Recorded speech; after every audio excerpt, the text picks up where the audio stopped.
and welcome to Perspectives for Tuesday, February the 2nd, 2016. I'm Deacon Pedro. Today, Pope Francis officially closed the year for Consecrated Life during a Mass for the Feast of the Presentation of our Lord. In attendance were members of the Institute for Consecrated Life and of the Society of Apostolic Life, as they are in Rome for the Jubilee of Consecrated Life and the conclusion of the year for Consecrated Life. In his homily, the Holy Father pointed out that the icon that is presented to us at the closing of the year for Consecrated Life is of the infant Christ being taken to the temple in Jerusalem by their parents.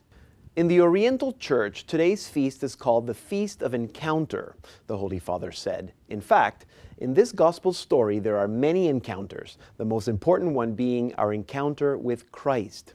This is where consecrated life begins. Men and women in consecrated lives are called to be men and women of encounter.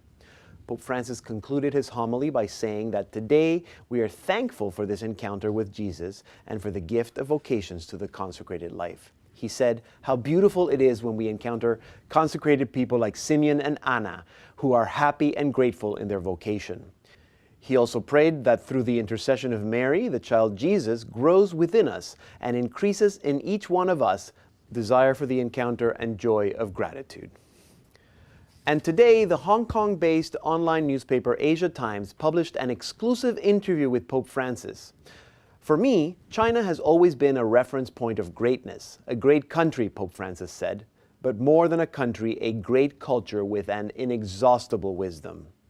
The Holy Father also commended China for recently loosening its one-child policy and said that the rest of the world should not be afraid of China's rising influence.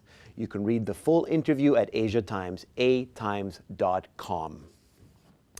And here in Canada, we move closer and closer to the June deadline when physician-assisted suicide will be legally available to adults with grievous and irremediable medical conditions. In British Columbia, a consultation on assisted suicide began in the fall of 2014. However, the subcommittee dealing with the issue heard from only two groups, Dying with Dignity and the BC Civil Liberties Association, both of which are in favor of assisted suicide. Archbishop Miller of Vancouver wrote a letter to BC Premier Christy Clark about his concerns that this consultation process was too limited. In the letter dated January 11th, Archbishop Miller brought up concerns about protection of conscience rights and concerns about vulnerable persons and palliative care.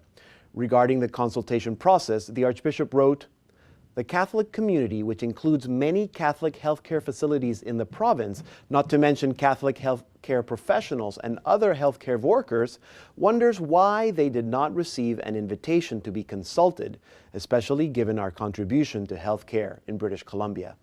The Archbishop recommends that the government considers setting up a new, open, and inclusive consultation process."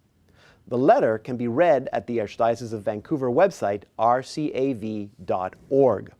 Now, last week, Premier Christy Clark responded to the Archbishop's concerns. She wrote, "I can assure you that your feedback relating to ethical standards, vulnerable patients, and the importance of palliative care will be included in related discussions."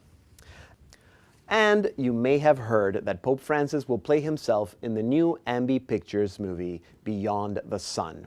Well, to clarify, the Vatican says that Pope Francis is not an actor. The prefect of the Secretariat for Communications, Monsignor Dario Vigano, has refuted claims that Pope Francis will play himself in the upcoming film. He added that he does not exclude that video clips of the Pope could appear in the film. So we'll have to keep our eyes open for that when that film comes out. So that's all for today. If you're watching on our cable network and you missed the Holy Father's Mass for the Feast of the Presentation of our Lord and the closing of the year for Consecrated Life, you can watch it tonight at 9:30 p.m. Eastern, that's 6:30, and 10:30 p.m. Pacific. Have a good night.